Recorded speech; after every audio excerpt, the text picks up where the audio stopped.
ჩვენგან უმეტესობას საკმაოდ კარგად ესმის იმ მთავარი მოვლენების, რომლებიც ჩვენს ისტორიის წიგნებში აღწერილი, მაგრამ არსებობს ისეთი ისტორიული მოვლენებიც, რომლებიც უფრო ბუნდოვანია და თითქოს არანაირი ლოგიკური ახსნა არ გააჩნია.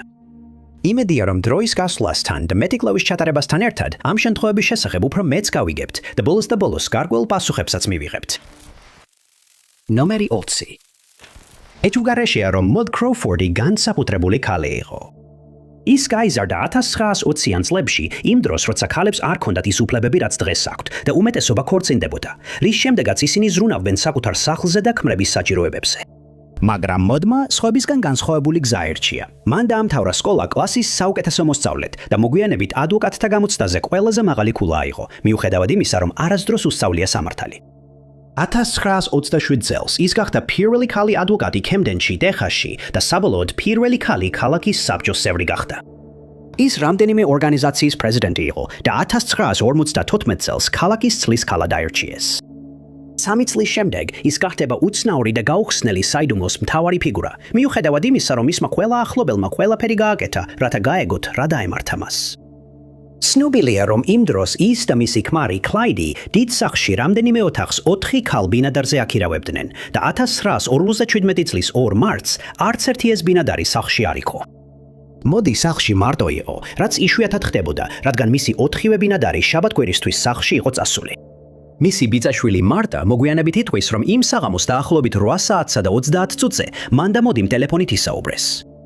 მან დაამატა, რომ ის და მისი ქმარი იმ საღამოს მოდისთან სტუმრობას აპირებდნენ, მაგრამ გეგმები გააუქმეს, რადგან გადაწყვიტეს მეგობართან დარჩენილიყვნენ და მოდისთან მხოლოდ მეორე დღეს მივიდოდნენ.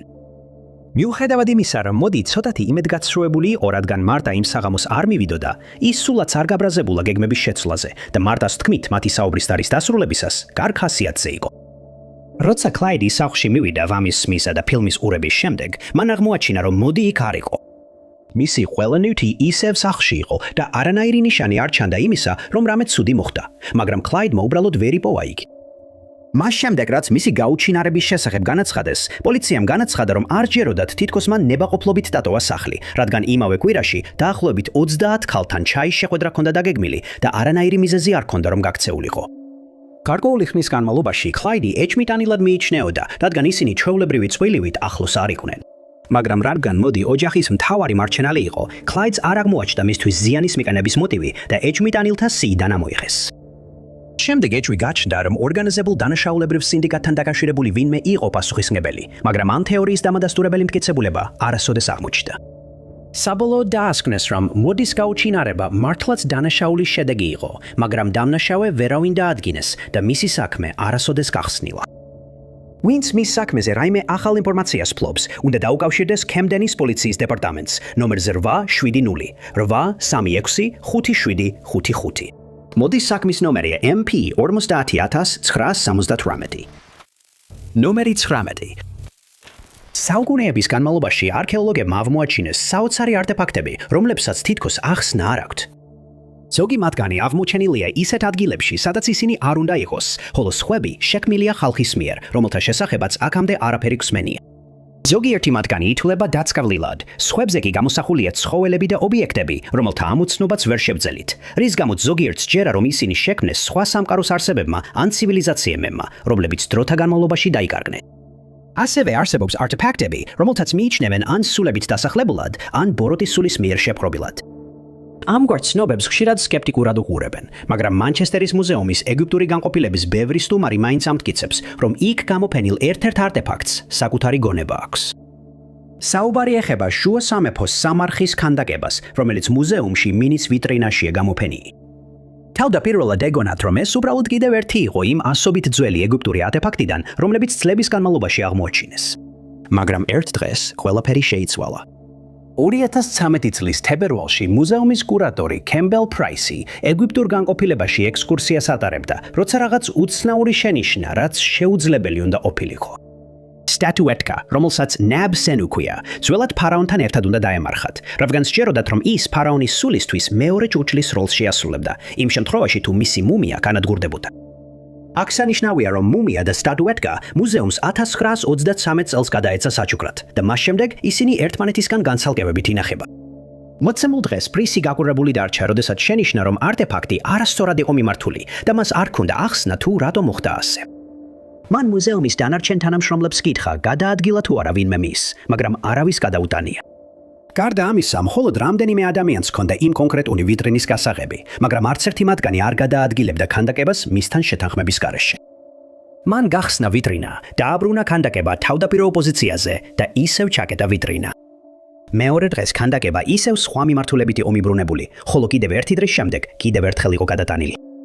ის ფიქრობდა, რომ ამას აუცილებლად უნდა ქონოდა ლოგიკური ახსნა, მაგალითად ვიბრაციები, რომლებიც მას და მის სტუმრებს არ შეეძლოთ ეგრძნოთ. მაგრამ იმავე ვიტრინაში სხვა არტეფაქტები საერთოდ არ დაძრულა და პრაისი გაოცებული დარჩა. რადგან ეჭვი ჰქონდათ, რომ ვიღაცამ ვიტრინაში შეაღწია, კამერა მისკენ მიმართეს და ის ყოველ წუთში ერთხელ იღებდა ფოტოს.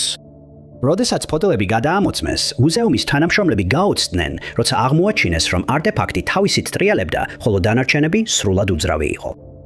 მოითქვა ვარაუდი, რომ ბრუნვა შეიძლება განსხვავებულმა ხახუნმა გამოიწვია, რაც ნამდვილად გონივრული ახსნაა. მაგრამ პრაისი სკეპტიკურად დარჩა. მან აღნიშნა, რომ ქანდაკება ამავე ვიტრინაში დიდი ხნის განმავლობაში იდგა და მანამდე არასდროს გადმოძრავებულა, რაც ასე არ იქნებოდა, თუ ამ ტიპის ხახუნი იქნებოდა მიზეზი. ბევრმა ექსპერტმა გამოთქვა აზრი ამ თეორიაზე, მაგრამ ვერავინ ახსნა, რატომ დაიწყო არტეფაქტმა მოულოდნელად ასე მოქცევა, როცა ადრე სრულად უძრავად იდგა. ის დღესაც გამოფენილია ყველასთვის სანახავად, თუ რა თქმა უნდა საკმარისად მამაცები არიან. ნომერი 18. ჩვეულებრივ, როცა ვინმე აცხადებს, რომ ცაში უცნაური ნათებები დაინახა და ფიქრობს, რომ მათი წყარო უცხოპლანეტური ხომალდია, ამას სკეპტიკურად ეკიდებიან. მაგრამ მას შემდეგ, რაც პაპუა ახალ გვინეაში მომხდარი ინციდენტი ანგლიკანელმა მღვდელმა გაავრცელა, ბევრს სჯერა, რომ მისი მონათხრობი ნამდვილია. 1959 წელს ავსტრალიელმა მღვდელმა უილიამ გილმა წერილი მისწერა თავის მეგობარს, Reverend David Deuris, და მასში აღწერა რაღაც ისეთი უჩვეულო, რომ დაჯერება თითქმის შეუძლებელი იყო. მან წერილი დაიწყო იმით, რომ სულ უფრო მეტად რწმუნდებოდა, რომ დედამიწას უცხოპლანეტელი არსებები სტუმრობდნენ, რადგან ბოლო დროს ამ რეგიონში მრავალი სანდო მოხსენება გაკეთდა. მან დაამატა, რომ ამ მოხსენებების უეტესობა ბოიანაიში დანახვის შემდეგ გაკეთდა და რომ რამდენიმე ხომალდი ფუდის მთის თავზე ლივლივებდა. მან განმარტა, რომ იმ წელს 9 აპრილს თავადაც ნახა ეს ნათებები და ისინი ღამის განმავლობაში რამდენიმე სხვადასხვა ადგილას გამოჩნდნენ. გილი სკეპტიკურად იყო განწყობილი ამ მოხსენებების მიმართ, მაგრამ მას შემდეგ, რაც თავად ნახა ეს ნათებები, აღარ ეპარებოდა ეჭვი, რომ პაპუა ახალი გვინეის ცაზე რაღაცაც უცნაური ხდებოდა. მაგრამ დაამატა, რომ მაინც სჭირდებოდა სამეცნიერო მტკიცებულება, სანამ ამ ნათებებს უცხოპლანეტელთა აქტივობას მიაწერდა. მან ივარაუდა, რომ ისინი რაღაც სახის ელექტრული ანომალიით იყო გამოწვეული, ან რომ ნაგასაკისა და ჰიროსიმაში თითქმის 15 წლის წინ მომხდარი ატომური აფეთქებები იყო ამის მიზეზი. მაგრამ მან აღიარა, რომ მისმა ასისტენტმა დაინახა თეფშის ფორმის აპარატი, როცა უცნაურ ნათებებს უყურებდა. მაგრამ მან ივარაუდა, რომ მისი გონება ათხოვებდა მას, რადგან ალბათ მსგავსი გამოსახულება წიგნში ან ჟურნალში ჰქონდა ნანახი. გარდა ამისა, მას მიაჩნდა, რომ თუ ეს აპარატები რეალური იყო, ისინი ალბათ რადიომართვადი იქნებოდა, რადგან ვერ იჯერებდა, რომ მათში შეიძლებოდა ადამიანის ზომის რამე ყოფილიყო. გილის დამოკიდებულება ამ საკითხთან დაკავშირებით ნათელი იყო, მაგრამ მეორე დღეს მან აზრი შეიცვალა. დიურისთვის გაგზავნილ მეორე წერილში მან აღნიშნა, რომ წინა ღამეს მასთან ერთად ადამიანთა ჯგუფმა ეს თეფშები დაახლოებით 4 საათის განმავლობაში დააგვირდა და ახლა მას აღარ ეპარებოდა ეჭვი, რომ მათში არაადამიანი პილოტები იყვნენ. მან შემდეგი რამ მოახსენა. იმ ღამით 6:45-ზე მათ ცაში კაშკაშა სინათლე დაინახეს, ისევ როგორც ბევრმა სხვა ადამიანმა, რომლებიც ყველანი შეიკრიბნენ, რომ ენახათ რა მოხდებოდა. შემდეგ 4-ფეხიანი თეფშის ფორმის აპარატი მიუახლოვდა და ჯგუფის თავზე დაკიდება დაიწყო. შიგნით მას დაინახეს 4 უცნაური არსება, რომლებიც მოძრაობდნენ. ყოველ 4 წამში ერთხელ აპარატიდან მათზე ცისფერი შუქი ეცემოდა და მომდევნო 45 წუთის განმავლობაში ის უძრავად დარჩა. ბოლოს ის მოძრაობას დაიწყო და წარმოუდგენელი სისწრაფით ღამის ცაში ზემოთ გაუჩინარდა. როგორც კი ჯგუფმა იფიქრა, რომ ინციდენტი დასრულდა, პატარა აპარატების ჯგუფი მოულოდნელად ჩამოვიდა და 20 წუთში პირველი აპარატი დაბრუნდა.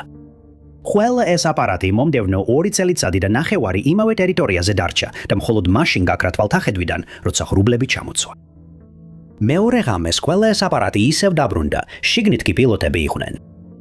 გილმა დაინახა, რომ 2 არსება თეფშის უკანა მხარეს ხელსაწყოებს არეგულირებდა, ხოლო მესამე თითქოს უბრალოდ უყურებდა იმ ხალხს, რომელიც შეიკრიბა. გილი დაღალა უბრალოდ ყურებამ. ამიტომ გადაწყვიტა ხელი დაექნია იმ არსებისთვის, რომელმაც მის გასაკვირად საპასუხოდ ხელი დაუქმნია. როდესაც ჯგუფის კიდევ ერთმა წევრმა ორივე ხელი დაუქმნია აპარატს, არსებებმა მისი ქმედება გაიმეორეს. აპარატი საბოლოოდ ცოტა მოშორდა მათ და მალე ღრუბლებმა ისევ დაფარეს ის თვალთახედვიდან. მომდევნო ღამეს 8 აპარატი გამოჩნდა და ერთ მომენტში გილმა გაიგონა ძლიერი აფეთქების ხმა, მაგრამ მისი წყარო ვერ დაადგინეს. ეს შემთხვევები არასდროს აუხსნიათ, მაგრამ ბევრი ადამიანი, ვინც იმ ღამეებში იქ იყო, ადასტურებს გილის მონათხრობს. პაპუა ახალი გვინეის ინციდენტი საიდუმლოა, რომელიც შეიძლება არასდროს ამოიხსნას. ნომერი 17. ამბობენ, რომ ბელ-ბეკერის ხალხი მნიშვნელოვანი ობრინჯაოს ხანის ბრიტანეთში შემოტანაში და შესაძლოა მათ სტოუნჰენჯის გადაკეთებაშიც მიიღეს მონაწილეობა, მაგრამ ჩვენ ძალიან ცოტა ვიცით ამ ცივილიზაციისა და მათი ცხოვრების შესახებ. ეხლა მიიჩნევა დნმ-ის ანალიზის წყალობით, რომ ბელ-ბეკერის ხალხი ბრიტანეთში დაახლოებით ძველი წელთაღრიცხვის 2400-დან 2600-მდე წლებში ჩამოვიდა და მათი გამოჩენა ნეოლითის პერიოდის დასასრულს ნიშნავდა.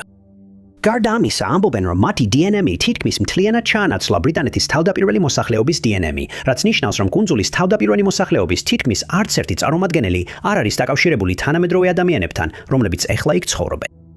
ეს დადგინდა კვლევის დროს, რომ მათ შეადარა ბრიტანეთში დაკრძალული ადამიანების დნმ ამ იდუმალი ხალხის ჩამოსვლამდე და მის შემდეგ. მთავარი მკვლევარი პროფესორი იან ბარნსი აღნიშნავს, რომ იმ ადამიანების ნეშტებში აღმოჩენილი დნმ, რომლებიც ამ ხალხის ჩამოსვლის შემდეგ დაკრძალეს, საგრძნობლად განსხვავდებოდა თავდაპირველი მოსახლეობის დნმ-სგან, რაც მიუთითებს მოსახლეობის მასობრივ ჩანაცვლებაზე. ბელ-ბეკერის ხალხს ეს სახელწოდება მიენიჭა მათი გამორჩეული კერამიკის სტილის გამო. დაახლოებით 4500 წლის წინ მათ დაიწყეს ზარის ფორმის კერამიკის წარმოება, რომელიც მანამდე არასდროს ენახათ და პირველად თანამედროვე ესპანეთსა და პორტუგალიაში გამოჩნდა. ეს სტილი სწრაფად გახდა მოდური ევროპაში და ერთი საუკუნის შემდეგ პირველად გამოჩნდა ბრიტანეთში. მიუხედავად იმისა, რომ ამის მყარი ახსნა არ არსებობს, მეცნიერები ვარაუდობენ, რომ ზარის ფორმის კერამიკის ხალხი მასობრივი მიგრაციის პროცესში იყო და ეს კერამიკის სტილი ყველგან თან მიჰქონდათ, სადაც კი მიდიოდნენ. რამდენიმე ასწლეულის განმავლობაში ბრიტანეთში კიდევ უფრო მეტი ზარის ფორმის კერამიკის ხალხი ჩავიდა და მალე მათ თითქმის მთლიანად ჩაანაცვლეს ამ ტერიტორიის თავდაპირველი მოსახლეობის დნმ. ჩვენ საკმაოდ კარგადაც კი ვიცით, როგორ გამოიყურებოდნენ ისინი. ანალიზირებული დნმ-ის წყალობით, მკვლევარები მიიჩნევენ, რომ მათ ჰქონდათ ღია კანი, ღია ფერის თმა და ღია ფერის თვალები. მათი ჩამოსვლის დროს ბრიტანეთის მკვიდრებს როგორც წესი ჰქონდათ ქავისფერი თვალები, ქავისფერი თმა და ზეთისხილისფერი კანი, რაც დღეს ნამდვილად აღარ შეესაბამება სინამდვილეს. ეს როგორც ჩანს ამყარებს თეორიას, რომ თავდაპირველი მოსახლეობა თანდათან შეიცვალა, რადგან ბელ-ბეკერის ხალხი შვილებს აჩენდა ადგილობრივებთან, რომლებიც საბოლოოდ გაქრნენ და დავიწყებას მიეცნენ. რაც შეეხება ბელ-ბეკერის ხალხის წარმოშობას, თავდაპირველად მიიჩნეოდა, რომ ისინი ლიბერიიდან იყვნენ, მაგრამ ექსპერტები ამაში 100%-ით დარწმუნებულები არ არიან. ასევე იყო ვარაუდი, რომ ისინი ევროპაში მონადირე შემგროვებლებთან შეერწყნენ, სანამ ბრიტანეთში ჩავლენდნენ, რაც ნიშნავს, რომ მათი დნმ-იც უკვე შეცვლილი იყო იქ ჩასვლამდე. არ არის ნორმალური, რომ ერთი ჯგუფის დნმ მთლიანად დომინირებდეს და საბოლოოდ დაჩრდილოს მეორე, მაგრამ ზოგიერთი მეცნიერი ფიქრობს, რომ ამის ახსნა არსებობს. ისინი ფიქრობენ, რომ შესაძლოა ეპიდემია გავრცელდა და ამას ტრაგედია მოჰყვა. ძალიან შესაძლებელია, რომ ბელ-ბეკერის ხალხი დაავადების მიმართ იმუნური იყო, ხოლო ბრიტანეთის თავდაპირველი მოსახლეობა არა. ამგვარად ბელ-ბეკერის ხალხი აგრძელებდა აყვავებას, მაშინ როცა ბრიტანელები ჯირს ემსხვერპლნენ, რის შედეგადაც მათი დნმ მრავალი წლის განმავლობაში შემცირდა. ზოგიერთი ვარაუდობს, რომ მათ დაიწყეს სტოუნჰენჯის და სხვა მრავალი ნეოლითური ნაგებობის გამოყენება, რომლებიც ბრიტანეთში იყო აშენებული და შესაძლოა მათ ხელი ჰქონდათ ცნობილი მონუმენტის გადაკეთებაშიც, თუმცა ეს დამტკიცებული არ არის. მათ ბრიტანეთის ადგილობრივებს გააცნეს მეტალურგია, მშვილდოსნობა და კერამიკის მათთვის დამახასიათებელი სტილი. თუ ამ ყველაფრიდან რაიმე საბოლოოდ დადასტურდება, ეს შეიძლება ისტორიის წიგნები მთლიანად გადააწერინოს. მაგრამ ეხლა ჯერ კიდევ ბევრი გვაქვს სასწავლი ამ უძველეს ბელ-ბეკერის ხალხზე. ნომერი 16. 2008 წელს 23 წლის კრისტენ უოლტერსი სწავლობდა ბოტანიკასა და ეთნობოტანიკას უისკონსინის უნივერსიტეტში. ცნობილი იყო, რომ ფორმას იობითა და ფილატესით ინარჩუნებდა და მან რამდენიმე ასეთი გაკვეთილის ჩატარებაც კი დაიწყო დამატებითი შემოსავლისთვის. სასწავლებლიდან გაზაფხულის არდადეგებზე ყოფნისას მან გადაწყვიტა დაეგრძელებინა დასვენება, რათა პორტლენდში, ორეგონში გაემგზავრა. ცნობილია, რომ მან დატოვა დირფილდი, უისკონსინი და ჩავიდა ევრეკაში, კალიფორნიაში, მაგრამ იქ გარკვეული დრო მეგობრებთან ერთად გაატარა. მეგობრების თქმით, იქ ყოფნისას მას სულიერებით, ცხოვრების ალტერნატიული წესითა და გარემოს მდგომარეობით დაინტერესება დაეწყო. მან ოჯახს დააპირდა, რომ იქ ყოფნისას კონტაქტზე იქნებოდა და გარკვეული დროით სიტყვა შეასრულა კიდეც. მაგრამ დროის გასვლასთან ერთად მათ მისგან უფრო იშვიათად ესმოდა ხმა. როცა სახლში რეკავდა, ხშირად ფულის თხოვნით რეკავდა, რადგან არ მუშაობდა და მუდმივად ეწურებოდა თანხები. არკატას ქალაქის ერთ-ერთმა მცხოვრებმა იმ წლის 12 ნოემბერს პოლიციაში დარეკა და აცნობა, რომ ქრისტინი მათ კართან გამოჩნდა. როცა კარი გააღეს, შოკში ჩავარდნენ, რადგან ქრისტინი შიშველი ნაკაწრებით დაფარული და დეზორიენტირებული იყო. პოლიციამ იგი სახლიდან წაიყვანა და წმინდა იოსების საავადმყოფოში გადაიყვანა, სადაც პერსონალმა აღნიშნა, რომ ქრისტინი რაღაცის ეშინოდა. როცა კითხეს რა ასე ძალიან შეაშინა, ქრისტინმა თქვა, რომ ვიღაც მისდევდა, მაგრამ ვერ დაასახელა ვინ იყო ან რამ დააჯერებინა ეს. ასევე მას არ შეეძლო მკაფიოდ გახსენებოდა ის მოვლენები, რომლებიც სახლთან აღმოჩენამდე მოხდა. მაგრამ გამუდმებით იმეორებდა, რომ მისი მდევრები იპოვიდნენ მას, მიუხედავად იმისა, სად წავიდოდა. მას შემდეგ, რაც საავადმყოფოს პერსონალმა ჩათვალა, რომ ქრისტინი საკმარისად კარგად იყო გაწერისთვის, ის მოდელში გადაიყვანეს. მან განაცხადა, რომ მოდელში ყოფნისას გეგმავდა სახლში დაბრუნებას და როდესაც ოჯახს დაუკავშირდა, მათ მის საბანკო ანგარიშზე $1000 გადაურიცხეს ავიაბილეთისა და სხვა ხარჯებისთვის. ცნობილია, რომ მან ევრეკაში ერთ-ერთ ასლის ცენტრს ესტუმრა, რადგან დედამ იქ გაუგზავნა ფრენისთვის საჭირო რამდენიმე დოკუმენტი. ის დაფიქსირდა სათვალთვალო კამერის ჩანაწერში და ნერვიულად გამოიყურებოდა, მჭიდროდ ეკავა დოკუმენტები გულზე, სანამ მაღაზიიდან გამოვიდოდა. მის ანგარიშზე ჩარიცხული თანხა არასდროს გამოუყენებია და როდესაც ოჯახმა 17 ნოემბრამდე მასთან კონტაქტი ვერ დაამყარა, პოლიციას მიმართეს და დაკარგულად განაცხადეს. ძიების შედეგად მისი ზურგჩანთა არკატაში მწვანე ევოლუციის ცენტრში იპოვეს. შიგნით გამომძიებლებმა იპოვეს ის პირადობის მოწმობა და ფული, რომლის დაკარგვაზეც თავად საუბრობდა და მიიჩნევა, რომ ზურგჩანთა იქ დატოვა მანამდე, სანამ საავადმყოფოში გადაიყვანდნენ, რადგან ასე იქცეოდა ყოველთვის, როცა არკატას სათემო დღეში ლაშქრობას გეგმავდა. გამოძიებამ აჩვენა, რომ ქრისტინმა მონაწილეობა მიიღო არალეგალურ ცერემონიალში, სანამ დეზორიენტირებული გახდებოდა. მიჩნეულია, რომ მან მიიღო არალეგალური ნივთიერება, ასევე კონტროლირებადი საშუალება, რის შემდეგაც ჰალუცინაციები დაეწყო. ცნობილია, რომ ეს ნივთიერებები იწვევს დაბნეულობას, პარანოიას და მანიას, განსაკუთრებით იმ ადამიანებში, ვისაც ფსიქიკური ჯანმრთელობის პრობლემები აქვს. ქრისტინი არასდროს უპოვიათ და მისი ოჯახი სასოწარკვეთილია პასუხების მოლოდინში. ყველა, ვისაც აქვს რაიმე ინფორმაცია, რაც შეიძლება დაეხმაროს მის ადგილსამყოფელის დადგენაში, მოუწოდებენ დაუკავშირდეს ჰუმბოლდტის ოლქის შერიფის ოფისს ნომერზე 7-107 445 7251. ქრისტინას საქმე რეგისტრირებულია ნომრით MP 5477. ნომერი 15. 14 და 15 საუკუნეებში ესპანეთიდან წარმოშობილი კეთილშობილი ოჯახი კორტერეალები ცნობილი იყვნენ მსოფლიოს ოკეანეების კვლევის სიყვარულით. ოჯახის ორმა ვაჟმა, გასპარ კორტერეალმა და მიგელ კორტერეალმა, ეს სიყვარული მამისგან, ჟუან ვაზ კორტერეალისგან მიიღეს. ამბობდნენ, რომ გასპარი იყო ამ ორის ნამდვილი თავგადასავლების მოყვარული, რადგან ბავშვობაში ის შორეული მიწების ისტორიებს ისმენდა და სწრაფად ისწავლა რუკების კითხვა. მისი თავგადასავლებისადმი სურვილი კიდევ უფრო გააძლიერა იმ აღმოჩენებმა, რომლებიც სხვა მოგზაურებმა 1500 წლამდე გააკეთეს. მათ შორის იყო ახალი სავაჭრო გზები, ახალი კონტინენტები, ტერიტორიები და რასები, რომლებიც მანამდე არასდროს ენახათ. ზრდასრულ ასაკში გასპარი პორტუგალიის მეფე მანუელ პირველმა აევჩია სხვა მოგზაურებთან ერთად ახალი ტერიტორიების აღმოსაჩენად. და თავის პირველ მოგზაურობაში შესაძლოა გრენლანდიასაც მიაღწია, თუმცა ეს თეორია სადავოდ რჩება. ის ამტკიცებდა, რომ სანამ თვითონ და მისი ხალხი ხმელეთზე ფეხს დაადგამდნენ, ცუდმა ამინდმა აიძულა უკან დაბრუნებულიყვნენ, მაგრამ მას სრული განზრახვა ჰქონდა, რომ მეტი ხალხით დაბრუნებულიყო. 1501 წელს, როცა მან დიდი ჯგუფი მკვლევარები შეკრიბა, კვლავ გაემგზავრა ზღვაში, ამჯერად 3 გემით. როცა ისინი ამ ტერიტორიას მიაღწიეს, გადაადგილება ძალიან გაუჭირდათ ხინულიანი პირობების გამო. გემები არ იყო აგებული ყინულის გასატეხად, ამიტომ გასპარმა გადაწყვიტა კურსის შეცვლა და მიიჩნევა, რომ ჯგუფი ნიუფაუნდლენდში ან შესაძლოა ლაბრადორში გადავიდა. ექსპედიცია წარმატებული აღმოჩნდა და გასპარმა ამ ტერიტორიაზე მცხოვრები დაახლოებით 60 ადამიანი პორტუგალიაში წაიყვანა. მაგრამ გზაში რაღაცა ჩვენთვის უცნობი მოხდა, რადგან დანარჩენი 2 გემი უსაფრთხოდ მიუო, გასპარის გემი არსად ჩანდა.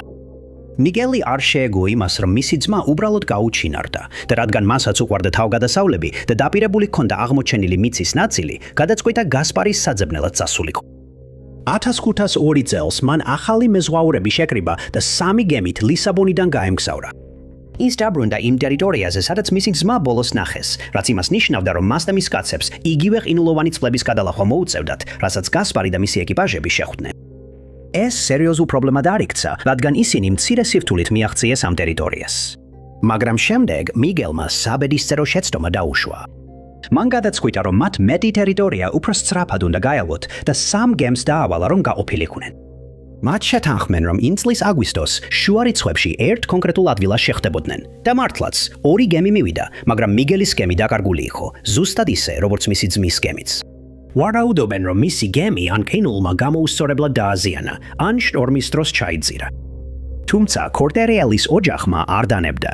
1503 წელს მათმა ძმამ ვასკო ანესმა 2 გემი გაგზავნა იმავე ტერიტორიაზე, რათა ძმები მოეძებნა, რადგან მას, რა თქმა უნდა, არ მისცეს ნება ექსპედიციაში გახოლოდა.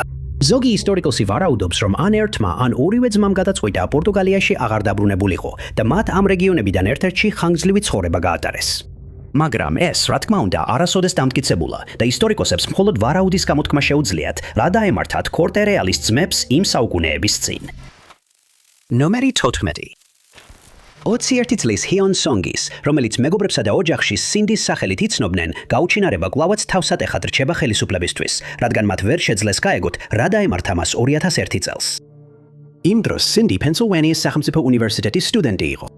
ის უფროს კურსელი იყო და ინტეგრაციულ ხელოვნებას სწავლობდა, როდესაც მოულოდნელად გაუჩინარდა და მას შემდეგ აღარავის უნახავს და არც არაფერი სმენიათ მისგან. ის 2 სამსახურში მუშაობდა და მომდევნო წლის გაზაფხულზე კურსდამთავრებისთვის ემზადებოდა. მაგრამ მას ავარასოდეს მიეცემოდა შანსი ეს გეგმები ბოლომდე მიეყვანა, იმ აუხსნელი შემთხვევის გამო, რომელიც ერთ ღამეს მოხდა. იმ წლის 31 ოქტომბერს მან გადაწყვიტა რამდენიმე მეგობართან ერთად ჰელოუინის აღსანიშნავად გასულიყო. მას ეცვა კურდღლის კოსტიუმი, რომელიც შედგებოდა შავი ქვედაბოლოსგან, თეთრი ზედისგან და კურდღლის ყურებისგან, რომლებიც თავზე ჰქონდა ჩამოცმული. ყველა ცნობით ჯგუფმა კარგად გაატარა დრო და დილის 4 საათამდე ცოტა ხნით ადრე გადაწყვიტეს, რომ ღამე დაესრულებინათ. ის და მისი მეგობარი მის პინასთან მივიდნენ და ის რამდენიმე წუთით ადრე, ვიდრე დილის 4 საათი გახდებოდა, ჩამოსვეს. მისმა მეგობარმა დაიცა, სანამ ის შენობაში შევიდოდა, შემდეგ კი წავიდა. რაც შემდეგ მოხდა, უცნობია. მას შემდეგ, რაც სინდი დაკარგულად გამოაცხადეს, გამომძიებლები მის ბინაში მივიდნენ საქმის გასარკვევად და ისინი გაოცებულები დარჩნენ იქ აღმოჩენილით. ნათლად ჩანდა, რომ ის ბინაში შევიდა, რადგან მისი ზურგჩანთა შესასვლელ კართან იყო დატოვებული. მან მობილური ტელეფონი თავის ჩვეულ ადგილას დატოვა და იმ ყალბი წამწამებიც კი მოიხსნა, რომლებიც წვეულებაზე ეკეთა. ამიტომ მიიჩნევენ, რომ ის უკვე ემზადებოდა დასაძინებლად, როცა რაღაც მოხდა, რამაც მისი გაუჩინარება გამოიწვია. როდესაც ძიება გაგრძელდა, აშკარა გახდა, რომ მისი ჩანთა, პირადობის მოწმობა, საკრედიტო ბარათები და ის კურდღლის კოსტიუმი, რომელიც ეცვა, ყველა დაკარგული იყო. ბინა მოწესრიგებული იყო და ძალადობრივი შეღწევის ნიშნები არ აღმოჩნდა. მისი მეზობლები დაკითხეს, მაგრამ მათ განაცხადეს, რომ იმ დილით უცნაური ხმები არ გაუგიათ და შენობაში საეჭვო პირი არ უნახავთ. არავის უთქვამს, რომ მან საკუთარი ნებით გადაწყვიტა გაუჩინარება, რადგან ის ძალიან სანდო ადამიანი იყო და ოჯახისთვის შეტყობინების გარეშე კოლეჯიდან არასდროს წავიდოდა. ის ყველა საგანში კარგად სწავლობდა და შესაბამისად არანაირი მიზეზი არ არსებობდა, რომ გაუჩინარებულიყო. რამდენჯერმე მიმართეს საზოგადოებას, რომ ვინც მის საქმეზე რაიმე ინფორმაციას ფლობდა, გამოსულიყო, მაგრამ არც ერთი მოწმე არ გამოჩნდა. შემდეგ ვიღაცამ პოლიციას შეატყობინა, რომ ფილადელფიის ჩაინათაუნში ნახა ქალი, რომელიც მის აღწევილობას შეესაბამებოდა და ძალით ჩასვეს მანქანაში. ამ ქვალს გაგრძელება აღარ მოჰყოლია და არასოდეს დარასტურებულა, იყო თუ არა გადაცებული ქალი სინდი. 2003 წელს Paul Weekly განაცხადა, რომ სინდი გაიტაცა Hugo Selenskym, რომელიც იმ დროს პენსილვანიაში ცნობილი კრიმინალი იყო მაიკლ კარკოვსკისთან ერთად. ზელენსკის სახლი ლუზერნის ოლქში გაჩქრიგეს და გამომძიებლებმა იქ ჩადენილი საზარელი დანაშაულების მტკიცებულებები იპოვეს, მაგრამ სინდის საქმესთან დამაკავშირებელი არაფერი აღმოაჩინეს. დარჩა უცნობი, იყო თუ არა მისი გაუჩინარების მიზეზი დანაშაული და სინდის ბენდი კვლავ საიდუმლოდ რჩება. მისი უცნობი საქმის ნომერია MP 3088 და ყველას, ვისაც აქვს დამატებითი ინფორმაცია მისი გაუჩინარების შესახებ, სთხოვენ დაუკავშირდეს თაუნშიპის პოლიციას ნომერ 814 227 1172 და მიუთითოს სააგენტოს საქმის ნომერი 3701 3701 2711. ნომერი 13. სეთის მასალა არის ციგნი, რომელიც დაწერეს ჯეინ რობერტსმა და მისმა მეუღლემ რობერტ ბატსმა, მაგრამ ის განსხვავდება ყველა სხვა ციგნისგან, რომელიც ოდესმე გამოქვეყნებულა, რადგან ისინი ამტკიცებენ, რომ მასში აღწერილია მათი კომუნიკაცია არსებასთან, სახელად სეთი. ეს ისტორია იწყება 1963 წელს, როდესაც ჯეინმა და რობერტმა გადაწყვიტეს ჩაეტარებინათ კვლევა ციგნისთვის, რომელსაც რობერტი წერდა ექსტრასენსორულ აღქმაზე. მათი ყიდეს Ouija-ს დაფა და დაიწყეს ექსპერიმენტები, რათა ენახათ მართალი იყო თუ არა ამ დაფებთან დაკავშირებული ხმები. მათ არც კი იცოდნენ, რომ მათი ცხოვრება სამუდამოდ შეიცვლებოდა. იმ წლის დეკემბრის 13 დღეს მათ დაიწყეს საუბარი მამაკაცის სულთან, რომელმაც გაგანაცხადა, რომ მისი სახელი იყო სეთი.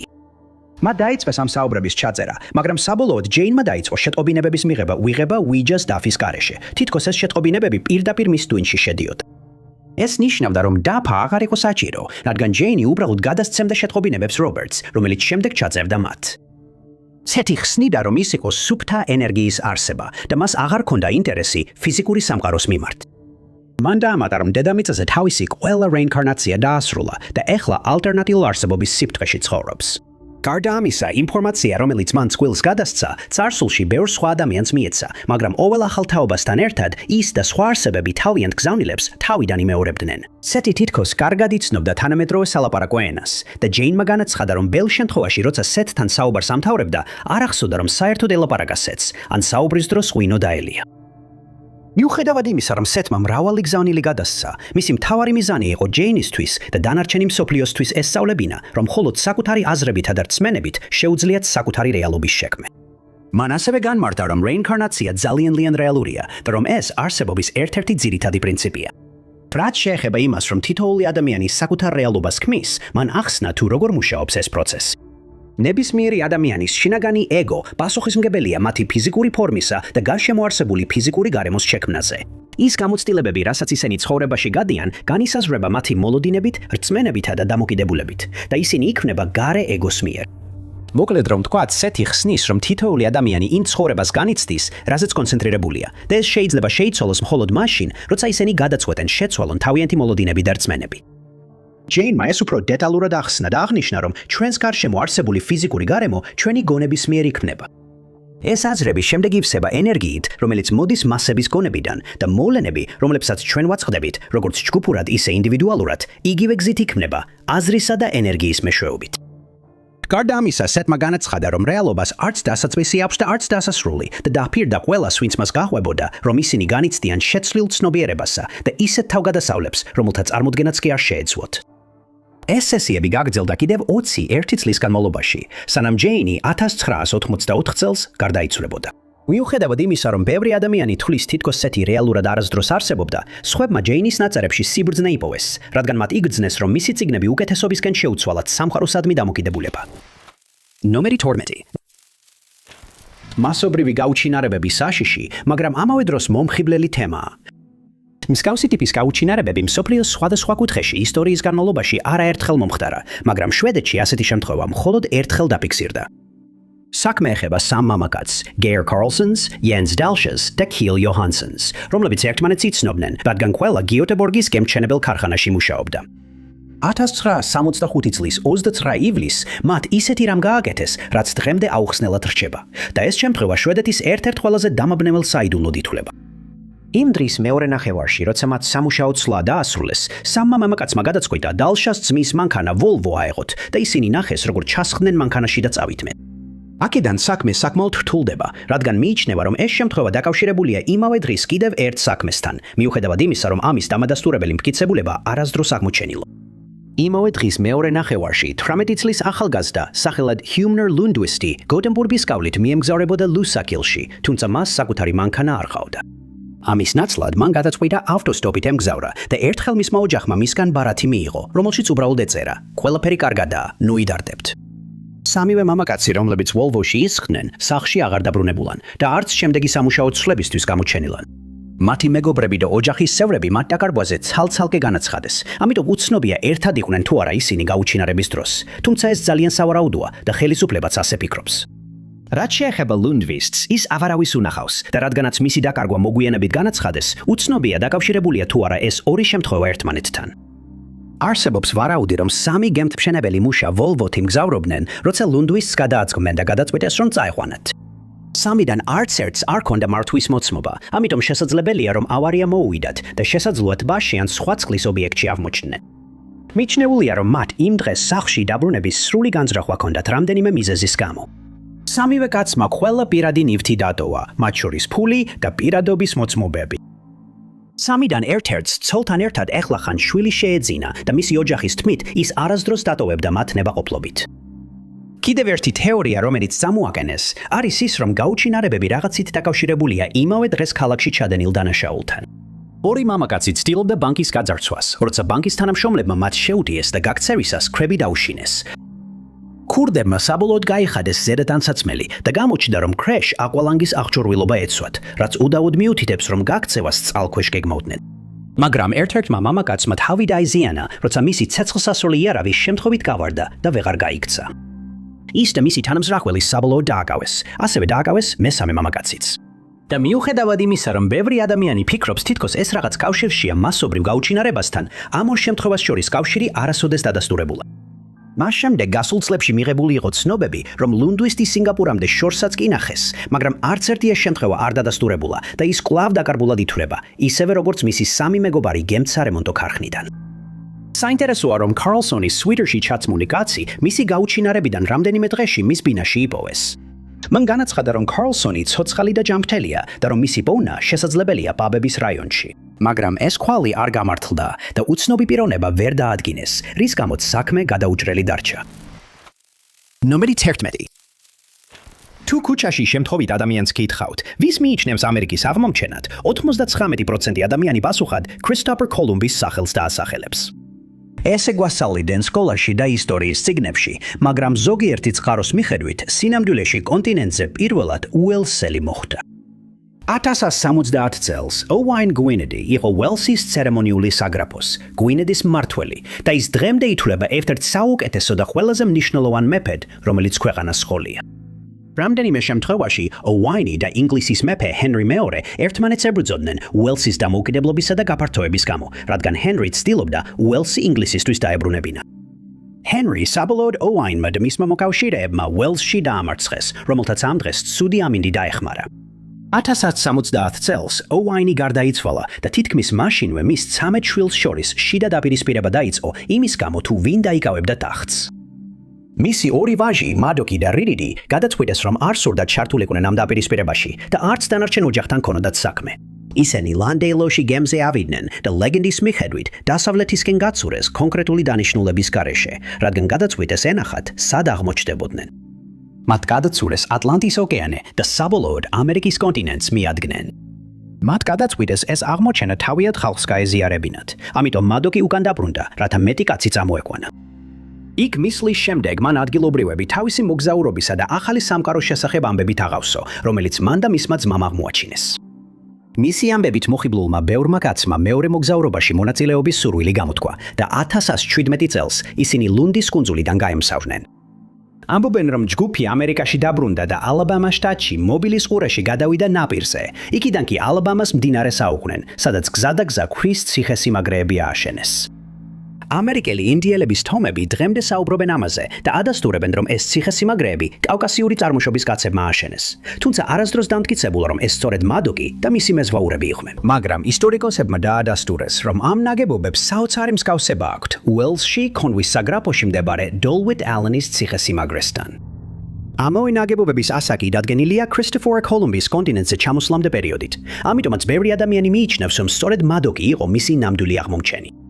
ვერც მადოკი, ვერც რიდიდი და ვერც მათი ხალხი აღარავის უნახავს და ვარაუდობენ, რომ მათ გადაწყვიტეს ამერიკაში დარჩენა ან რომელიმე ადგილობრივ ტომს შეუერთდნენ. ნომერი 10. Guatemala's kვის თავი არტეფაქტია, რომელიც 1950-იან წლებში დოკუმენტივდა და მას შემდეგ ექსპერტები ცდილობენ გაარკვიონ, ვინ შექმნა იგი, როგორ მოხვდა იმ ადგილას, სადაც აღმოაჩინეს და ვის უნდა ასახავდეს. დიდი ხნის განმავლობაში ის ადგილი, სადაც თავი აღმოაჩინეს, უცნობი რჩებოდა, რადგან მხოლოდ ის იყო ცნობილი, რომ გვატემალის ჯუნგლებში მდებარეობდა. ეს ასე იყო 1987 წლამდე, როცა იმ მიწის მფლობელმა, სადაც თავი აღმოაჩინეს, სადამ მეტი გაეგო მის შესახებ. მან უცნაური არტეფაქტის ფოტო და მისი აღწერა გაუგზავნა Dr. Oscar Rafael Laras, რომელიც არა მხოლოდ იურისტი, არამედ ნოტარიუსი და ფილოსოფიის დოქტორიც იყო. მფლობელმა განაცხადა, რომ ფოტო 1950-იან წლებში იყო გადაღებული. აღმოჩენის ამბავის შემდეგ მიაღწია მკვლევარ დავით ჰეჩერ ჩაილდრეს, როცა ის კითხულობდა საინფორმაციო ბიულეტენის უძველესი ცა ერთ-ერთ ნომერს. მან გადაწყვიტა, რომ თავად გამოეკვლია ეს აღმოჩენა, ამიტომ დაუკავშირდა დოქტორ ლარას.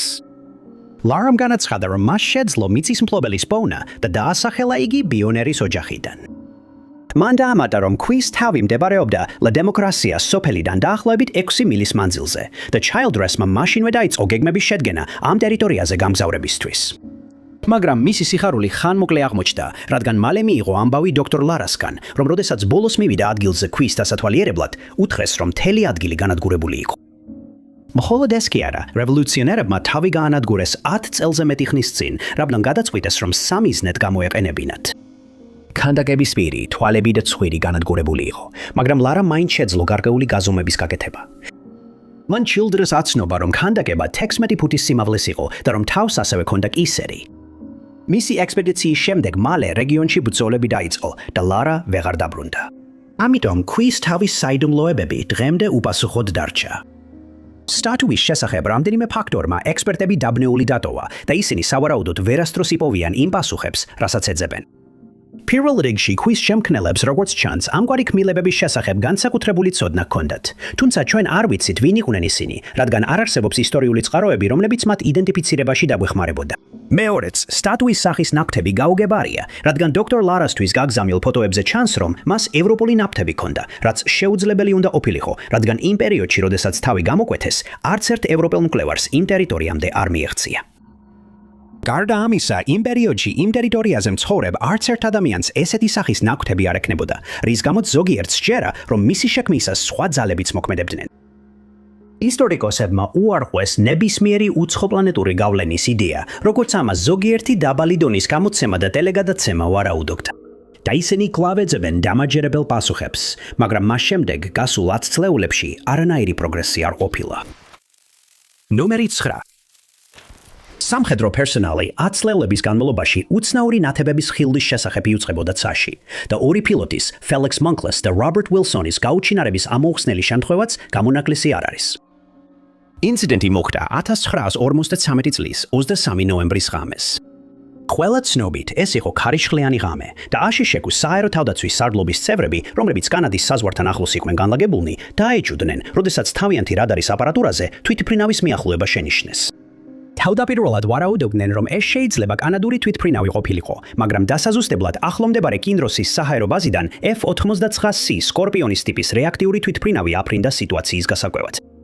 თვითმფრინავში იმყოფებოდნენ პირველი ლეიტენანტი ფელიქს მონკლა, რომელიც მართავდა თვითმფრინავს, და მეორე ლეიტენანტი რობერტ ვილსონი, რომელიც რადარით აპარატის თვალთვალზე იყო პასუხისმგებელი.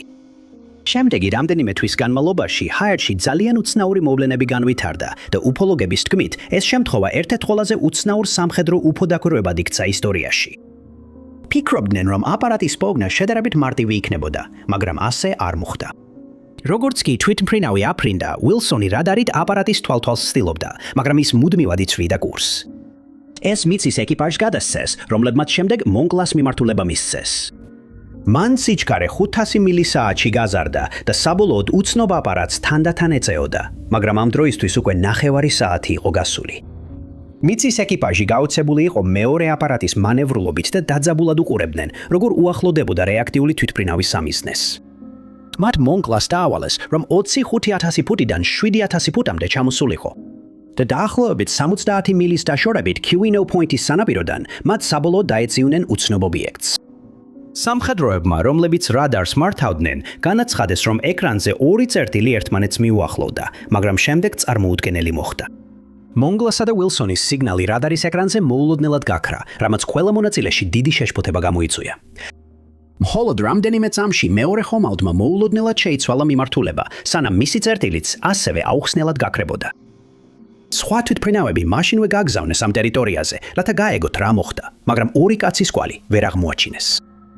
ძიებები ჩაატარეს აშშ-ის საჰაერო ძალებმა, სანაპირო დაცვამ და კანადის საჰაერო ძალებმა, მაგრამ უშედეგოდ. მედიისთვის მომზადებულ ანგარიში სამხედროებმა განმარტეს, რომ რადარზე ორი სიგნალი ერთ წერტილში თითქოს შეერთდა, რის შემდეგაც მათი რეაქტიული თვითმფრინავი მოულოდნელად გაქრა, თითქოს ჰაერში აორთქლდა. თუმცა მალევე შეცვალეს ეს განცხადება და განაცხადეს, რომ რადარის ოპერატორმა არასწორად განმარტა ნანახი და რომ მონკლა და ვილსონმა წარმატებით ჩაატარეს ობიექტის გადაჭერა, რომელიც აღმოჩნდა კანადის საჰაერო ძალების C-047 თვითმფრინავი.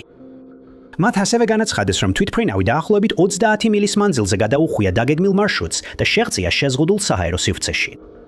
როდესაც ვილსონზე და მანკლზე კითხეს, მათი ვარაუდეს, რომ პილოტს მოულოდნელად თავბრუსხვების შეტევა დაემართა, რის გამოც თვითმფრინავით ჩავარდა ზემოთ ბაში, მაშინ როცა ორივე მამაკაცი ბაზაზე ბრუნდებოდა მისიის წარმატებით დასრულების შემდეგ.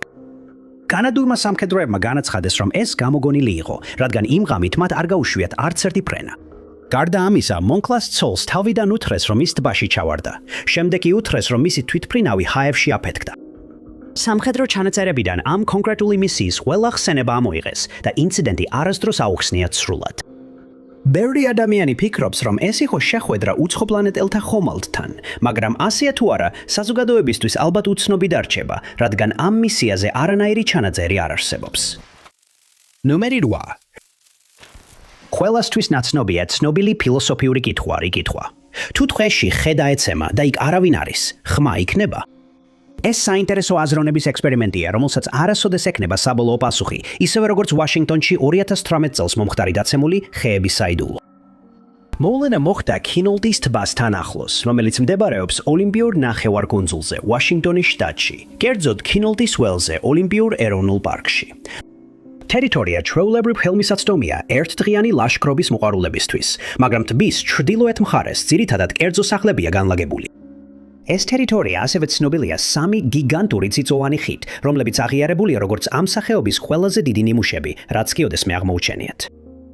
ამ ხეებიდან ზოგიერთი 1000 წელზე მეტისაა და ცაში ცათამჯენებილით აღმართულია. ამ ტერიტორიის ხეები ცნობილია განსაკუთრებული ბუნის სიმტკიცითა და გამძლეობით, რაც 2018 წლის 27 იანვარს მომხდარი საიდუმლოს კიდევ უფრო დამაბნევს ხდის. იმ დილის საათებში რაღაც ძალა მოახერხა ამ ხეებიდან 110-მდე ძირის ამოძირკვა და ამ მოვლენას ჯერაც არ აქვს ახსნა. პირველი ვარაუდი იყო, რომ ძლიერმა ქარმა გადაუარა ამ ტერიტორიას და ხეებმა უბრალოდ ვერ გაუძლეს მას. მაგრამ ახლომდებარე მეტეოსადგურებს დაუკავშირდნენ და დაადასტურეს, რომ იმ პერიოდში ამ ტერიტორიაზე ასეთი ქარები არ დაფიქსირებულა. რადარის სისტემებმაც ასევე არ აჩვენა ესეთი ქარის ნიშნები და ყველაზე მნიშვნელოვანი მოვლენა, რაც დაფიქსირდა, იყო მაღალი და დაბალი წნევის სისტემების შეხვედრა.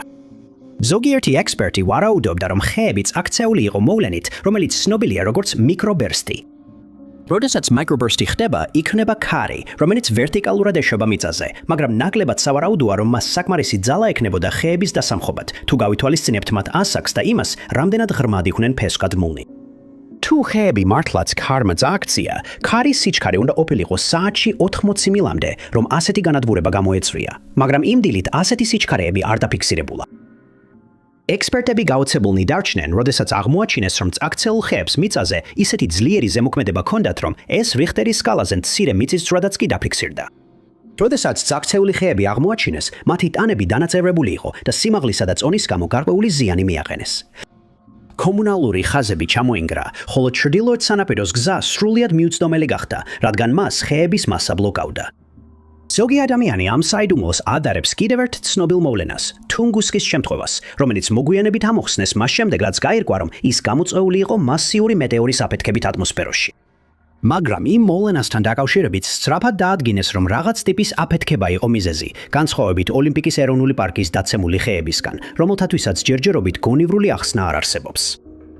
ცნობილია, რომ ხეები ზუსტად დილის 1:26 საათზე დაეცა, რადგან სწორედ ამ დროს დაფიქსირდა სეისმური აქტივობა. მაგრამ ეს ექსპერტებს საიდუმლოს ამოხსნასთან არ დაახლოვა. თუმცა მათ პირობა დადეს, რომ გამოძიებას გააგრძელებენ იმ იმედით, რომ ოდესმე მიზეზი დადგინდება. ნომერი 7. ყოველთვის შემაშფოთებელია, როდესაც მტკიცებულება იპოვება, რომ ადამიანი, რომელიც გარდაცვლილად მიიჩნეოდა, სინამდვილეში სადღაც ცოცხალია, მის მეგობრებსა და ოჯახს კი ამის შესახებ არაფერი იციან. მიუხედავად იმისა, რომ ჰერშელ გრინშპანის მეორე მსოფლიო ომის გადარჩენა არასოდეს დადასტურებულა საბოლოოდ, ერთი ფოტო მიანიშნებს, რომ ეს მართლაც ასე იყო. გრინშპანი, რომელიც ჰანოვერიდან, გერმანიიდან იყო, ოფიციალურად არასოდეს გამხდარა გერმანიის მოქალაქე. 1913 წლის გერმანიის მოქალაქეობის კანონის გამო, რომელიც განსაზღვრავდა, რომ გერმანიაში დაბლბავს მოქალაქეო მხოლოდ იმ შემთხვევაში შეეძლო მიეღო, თუ ორივე მშობელი იქილი იყო დაბადებული. ამის ნაცვლად პირველი მსოფლიო ომის დასრულების შემდეგ ის და მისი ოჯახის დანარჩენი წევრები პოლონეთის მოქალაქეები გახდნენ. ჰანოვერში ცხოვრებისას გამოცხადდა, რომ გერმანიაში მცხოვრებ ყველა პოლონელ ებრაელს დააკავებდნენ და გრინშპანის ოჯახიც იმ 12,000 ადამიანს შორის იყო, ვინც დააკავეს. მათ მთელი ქონება და მიწები ჩამოართვეს და იძულებულნი გახდნენ მატარებლით პოლონეთში დაბრუნებულიყვნენ.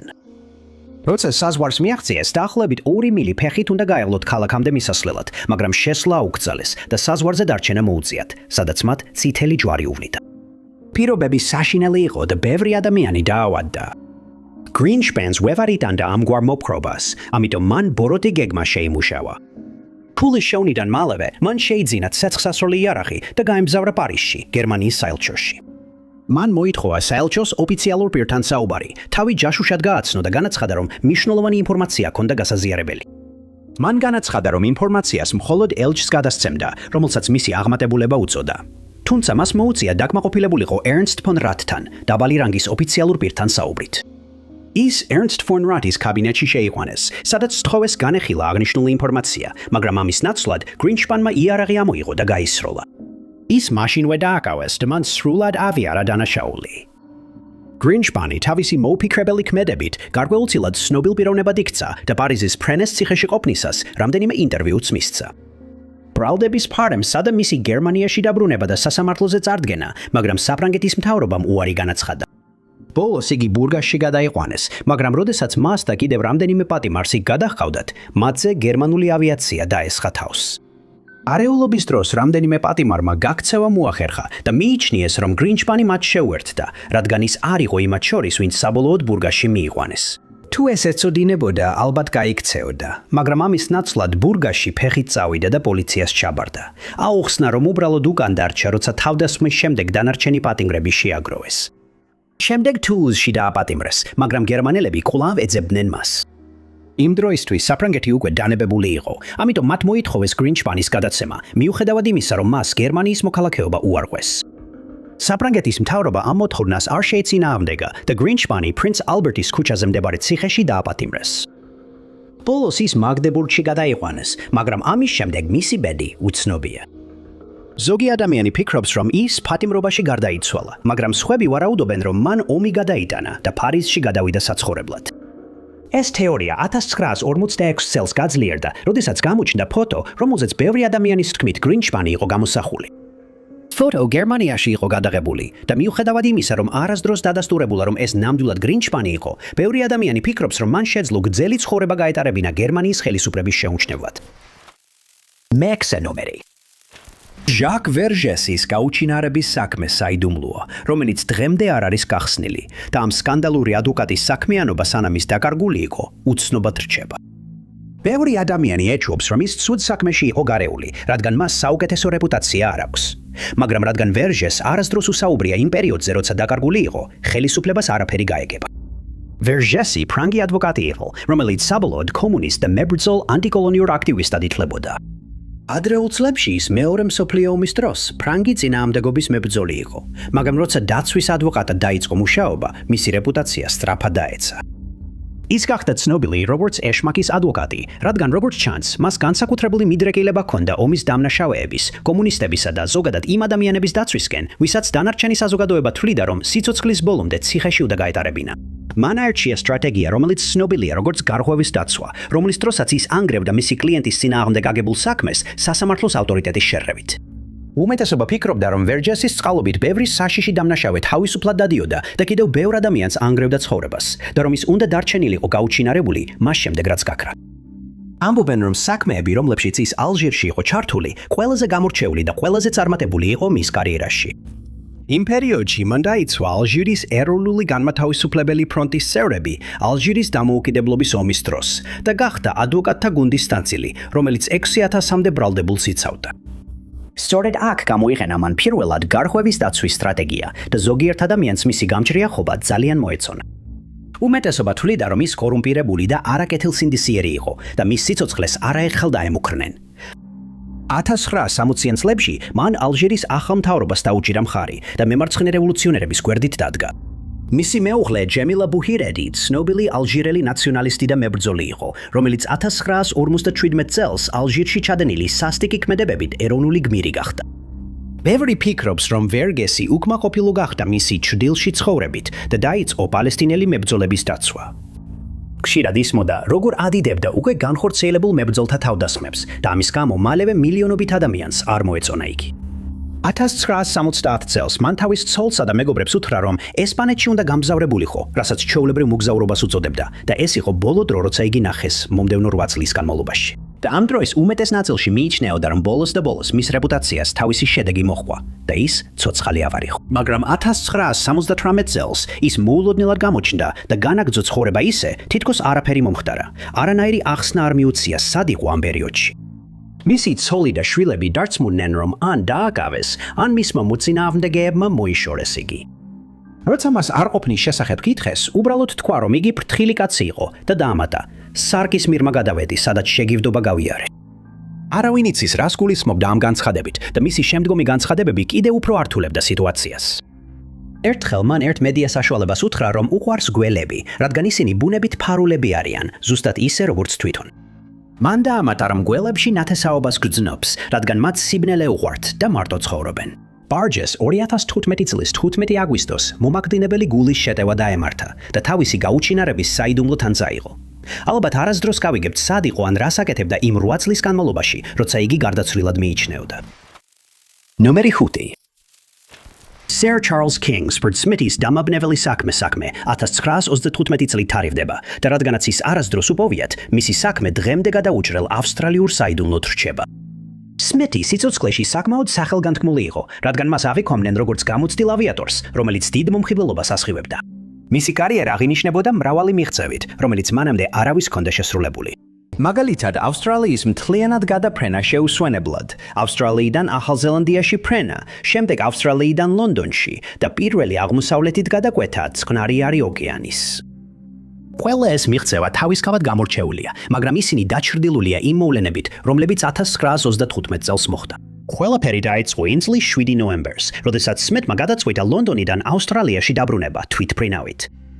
ამ დროისთვის სმითი, ან როგორც მეგობრები ეძახდნენ, სმითი 38 წლის იყო და გადაწყვიტა ფრენა თომი პეზერბრიჯთან ერთად გაეზიარებინა. და იმ საღამოს, როდესაც მზე ჩადიოდა, წყვილი ერთწრავიან თვითმფრინავში სახელად Lady Southern Crossy აფრინდა. ისინი გაჩერდნენ საწვევის შესავსებად ალაჰაბადში, ინდოეთში, რის შემდეგაც სინგაპურისკენ გაემართნენ. ისინი ჰაერში შენიშნეს, როცა სხვა პილოტს, Jimmy Melrose, გადაუფრინეს. Jimmy მაშინვე შეატყობინა ამის შესახებ, რადგან ძალიან აღფრთოვანებული იყო, რომ ცნობილი წყვილი ნახა. მიჩნეულია, რომ Melrose იყო ბოლო ადამიანი, რომელმაც Smithy და Peterbridge ნახა, სანამ ისინი გაუჩინარდებოდნენ.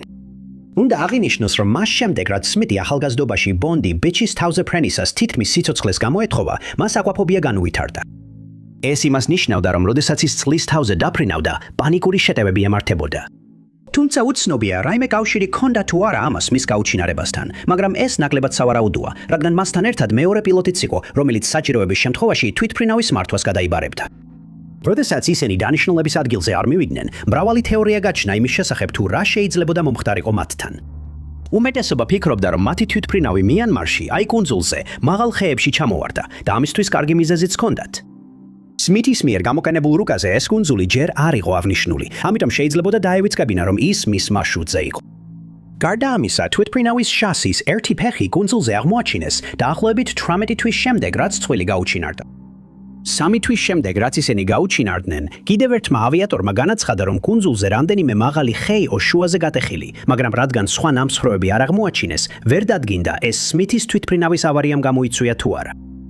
ზოგი ადამიანი ფიქრობს, რომ შასი უბრალოდ კუნძულზე გამოირეცხა და სინამდვილეში სმითის თვითმფრინავი ბევრად უფრო სამხრეთით ჩამოვარდა.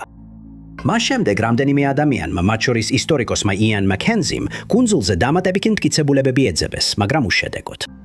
რადგან მეტი არაფერი აღმოაჩინეს, სმითისა და პეტერბრიჯის გაუჩინარებები დღემდე ამოუხსნელია და იმ ღამით მომხდარი მოვლენები შესაძლოა არასდროს გახდეს ცნობილი. ნომერი 4. მილიონობით წლის წინანდელი ნამარხის პოვნა ნებისმიერი არქეოლოგისთვის საოცარი შეგრძნება უნდა იყოს. მაგრამ წარმოიდგინეთ, რომ აღმოაჩინეთ ისეთი უცნაური ნამარხი, რომ ვერც ერთი ექსპერტი ვერ ახერხებს იმის დადგენას, რომელ ცხოველს ეკუთვნოდა იგი. Სუსტად ეს დაემართა მოყვარულ არქეოლოგ Ron Fiennes 2011 წელს. და მისი აღმოჩენა დღემდე აბნევს ამ სფეროს ყველაზე დამორჩეულ გონებებსაც კი. Roni ეკუთვნის ჯგუფს სახელად Dry Dredgersy, რომელიც ცინცინატის უნივერსიტეტშია დაფუძნებული. ის შედგება მხოლოდ მოყვარული არქეოლოგებისგან და მისი აღმოჩენა ყველაზე გამორჩეულია, რაც ამ ჯგუფს აქამდე უპოვია. ისინი ასევე ეხმარებოდნენ პროფესიონალ პალეონტოლოგებს თავიანთ აღმოჩენებში თითქმის 7 ათწლეულის განმავლობაში და მნიშვნელოვანი წვლილი შეიტანეს არქეოლოგიის სფეროში. მაგრამ ჯერ კიდევ უცნობია, რამდენად მნიშვნელოვანი იქნება გოძილას ნამარხის აღმოჩენა, რადგან ექსპერტები ჯერ კიდევ ვერ შეთანხმდნენ, რა არის ეს. Cincinnati-ის ის ტერიტორია, სადაც ის აღმოაჩინეს, 450 მილიონი წლის წინ დაფარული იყო მარჩხის ზღვის წყლით. მიჩნეულია, რომ ეს არსება მაშინ ამ ზღვაში ცხოვრობდა, მაგრამ ის მაინც საიდუმლოდ რჩება, რადგან ეს ერთადერთი ნიმუშია, რაც ოდესმე აღმოუჩენიათ. ეს თითქმის დაუჯერებლადაც კი ჟღერს ამ არსების ზომის გამო, რის გამოც მას გოძილა დაარქვეს ფილმის Monster Godzilla-ს სახელის მიხედვით. ორგანიზმის სიგრძე დაახლოებით 7 ფუტს შეადგენდა და მის სხეულზე რამდენიმე ელიფსური წილაკის მსგავსი სტრუქტურა ჰქონდა. Ronma რომ იპოვა ეს ნამარხი, მაშინვე მიხვდა, რომ ის არაფერს ჰგავდა, რაც აქამდე ვინმეს ენახა. მან მისი გარეგნობა საგუარო კაქტუსს შეადარა, რაც ლოგიკურია, რადგან ამ კაქტუსს გაბრტყელებული ტოტები აქვს, რომლებიც ძალიან გავს ნამარხზე არსებულ წილაკებს. მან ასევე მაშინვე იცოდა, რომ ეს ნამარხი არ გავდა იმ ნამარხებს, რომლებიც ამ ტერიტორიაზე აქამდე უპოვიათ და ძალიან აღფრთოვანდა იმ აზრით, რომ შეიძლებოდა რაღაც სრულიად ახალი აღმოეჩინა. სხვა გლუვი ნამარხებისგან განსხვავებით, რომლებიც იქამდე აღმოაჩინეს, გოძილას ნამარხს ზედაპირზე ტექსტურა აქვს. როდესაც ნამარხის უფრო მეტი ნაწილი გამოჩნდა, აშკარა გახდა, რომ ის არ გავდა არაფერს, რაც ბოლო 200 წლის განმავლობაში იქ უპოვიათ. ანუ იმ დროის განმავლობაში, რაც პალეონტოლოგები ამ ტერიტორიაზე მუშაობენ. დადასტურებულია, რომ გოძილას ნამარხი ნამდვილად ბიოლოგიური წარმოშობისაა, მაგრამ ყველაზე გამოცდილი ექსპერტებიც კი ვერ წყვეტენ, არის ეს მცენარე, ცხოველი თუ წყალმცენარეების სახეობა, რომელიც მილიონობით წლის წინ ამ რეგიონში ხარობდა. როგორც კი ის მიწიდან ამოიღეს, Ronma დაიწყო ასობით ნაწილის ფრთხილად ერთმანეთთან შეერთება, სანამ ისინი ერთმთლიანობა დარიქცა. იმედოვნებენ, რომ ეს ორგანიზმის შესახებ მეტ ინფორმაციას გამოავლენს, მაგრამ ამის შემდეგაც კი ის და მისი კოლეგა ექსპერტები მის იდენტიფიცირებას ვერ მიუახლოვდნენ. Roni მიიჩნევს, რომ ის ვერტიკალურად იდგა და რომ მას ჰქონდა კიდურები, რომელსაც ის ტოტებს უწოდებს, რომლებიც სხვადასხვა მიმართულებით იყო გაშლილი. მან ივარაუდა, რომ ეს შეიძლება ყოფილიყო სვის წყალმცენარეების ან წყალმცენარეების ადრეული ტიპი, რომელიც იმ დროს ზღვაში იზრდებოდა, და რომ ეს კონკრეტული ნიმუში რაღაც მიზეზით ბევრად უფრო დიდი გაიზარდა ვიდრე დანარჩენები. სხვა მკვლევარებმა აღნიშნეს, რომ მის ზედაპირზე რაღაცა მსგავსი ქეცლებისა იყო, მაგრამ ისინი დარწმუნებულები არიან, რომ ეს თევზი არ იყო, რადგან როგორც ჩანს, მას ცვლები არ აქვს. ამან ზოგიერთი მკვლევარი დაარწმუნა, რომ ეს შეიძლება ხრუბლის ტიპი ყოფილიყო, მაგრამ რადგან არ ვიცით, იყო თუ არა ეს მცენარე თუ ცხოველი, საჭიროა დამატებითი კვლევების ჩატარება და იმედია მეტი პასუხიც მოიძებნება. ნომერი 3. თავდაპირველად მიაჩნდათ, რომ სუმერული მეფეთა სია მხოლოდ იმ ცივილიზაციის მითოლოგიის არსებებსა და ის არსებებსა და ფიგურებს შეიცავდა. მაგრამ DNA-ის ანალიზის წყალობით გაკეთებულმა აღმოჩენებმა შეიძლება საპირისპირო დაამტკიცოს, რაც ამ უცნაურ აღმოჩენას კიდევ უფრო მეტ საიდუმლოს მატებს. სიის პირველი სახელი 226,000 წლის წინანდელია, რაც შეიძლება უცნაურად მოგეჩვენოთ, რადგან ისტორიკოსები არ მიიჩნევენ, რომ იმ პერიოდში ცივილიზაციები არსებობდა. მიჩნეულია, რომ შუმერული ცივილიზაცია მხოლოდ ზვიტაწელწებლი 5400 წელს დაიწყო და 600 წლის შემდეგ დასრულდა.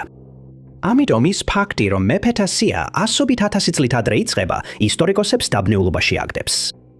შემდეგ მოხვება იმ მეფეთა სახელების სია, რომლებმაც შუმერზე ძველი წელთაღრიცხვის 1817 წლამდე იმეფეს. სახელები დაწერილია შუმერულად, როგორც მოსალოდნელია, და ეს სახელები ამოტვიფრულია თიხის ტაბულებზე, რომლებიც აღმოჩენილია ძველ მესოპოტამიაში, რომელსაც დღეს სამხრეთ ერაყის სახელით იცნობენ. სია აღმოაჩინეს ამ რეგიონში ჩატარებული რამდენიმე გათხრის დროს მე-20 საუკუნეში, ხოლო პირველი ფრაგმენტი აღმოაჩინა გერმანულ-ამერიკელმა მეცნიერმა ჰერმან ჰილპრეხტმა. მან ეს აღმოჩენა გააკეთა მე-19 საუკუნის ბოლოს და მრავალი კვლევის შემდეგ 1906 წელს გამოაქვეყნა თავისი მიგნებები. 1911 წელს ჟან ვენსან შიელემ აღმოაჩინა კიდევ რამდენიმე ფრაგმენტი და წლების განმავლობაში მიწის ქვეშიდან სულ 18 ფრაგმენტი იქნა ამოღებული. იგი ასევე აღწერს დიდ წყალდიდობას, რომელიც ძალიან გავს ბიბლიაში აღწერილს და რომელიც იმ ტერიტორიაზე ათასობით წლის წინ მოხდა. მაგრამ უცნობია არის ეს გამოგონილი თუ ისტორიული აღწერა. სუმერული მეფეების სიის უცნაურობას ის ქმნის, რომ ზოგიერთი მეფე, რომელიც ამ დიდ წყალდიდობამდე იყო მოხსენიებული, თითქოს ათასობით წლის განმავლობაში მართავდა, რაც რა თქმა უნდა შეუძლებელი. მოხსენიებული მეფეებიდან 8 ჯამში 351,200 წელი იმეფა, რის გამოც ზოგიერთმა ადამიანმა ივარაუდა, რომ ეს სია ან გამოგონილია, ან იმ დროის მითოლოგიას გადმოსცემს. მეფე ენმულუ ანა მოხსენიებულია როგორც მმართველი 43200 წლის განმავლობაში, ხოლო მეფე კალიუგა მოხსენიებულია როგორც მმართველი 422000 წლის განმავლობაში. ეს კიდევ უფრო ამყარებს მითოლოგიის თეორიას, რადგან რიცხვი 422 ხშირად გამოიყენება მისტიციზმში ისტორიის განმავლობაში. ეს ასევე მნიშვნელოვანია ვიკინგებისთვის, მაიასთვის და ძველი ბერძნებისთვის. მაგრამ სხვებს უფრო ლოგიკური ახსნა აქვთ. ზოგი ისტორიკოსი მიიჩნევს, რომ ეს რიცხვები დაშიფრულია ფორმულაში, რომელიც იყენებს სუმერულ 60-იან საბაზისო მათემატიკურ სისტემას. როდესაც ეს გამოიყენება სიაზე, იმდროინდელი წარღვისწინა მეფეების მმართველობის ხანგრძლივობა ბევრად უფრო გონივრული ხდება. მაგრამ როდესაც ეს წარღვნის შემდგომ მეფეებზე გამოიყენება, სისტემა ვერ მუშაობს. სიის მიხედვით, როგორც კი წარღვნის წყლები დაიკლო, შუმერული მეფობა ზეციდან ჩამოვიდა და გაჩნდა სრულიად ახალი ქალაქი, სახელად ქიში.